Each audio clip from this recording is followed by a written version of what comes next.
ওয়ালাইকুম আসসালাম। আমি বরিশাল থেকে মূলত আসছি। আমার এই ভাতিজা ও আজকে 3-4 বছর যাবত এই সমস্যাটা অনুভব করছিল। ও আমার সাথে প্রথম যখন অসুস্থ হয়, ঈদের দিন আমি নামাজ পড়তে নিয়ে যাই, নামাজের মধ্যে ঠাস করে পড়ে যায়। মসজিদে। তখন আমি ওই নামাজ বাদ দিয়ে ওরে বাসায় নিয়ে চলে যাই।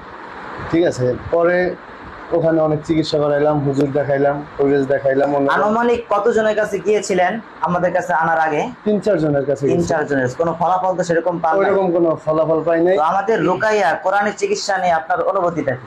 আলহামদুলিল্লাহ ভালো।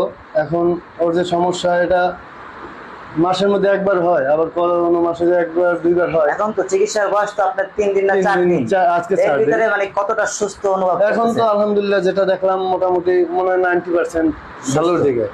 এখন আল্লাহ আলহামদুলিল্লাহ। পাক ভালো জানে, এটা যদি আলহামদুলিল্লাহ স্থায়ী হয়, ইনশাআল্লাহ ভালো আলহামদুলিল্লাহ থাকবে ইনশাআল্লাহ। কোরআন আল্লাহর কাছে শুকরিয়া।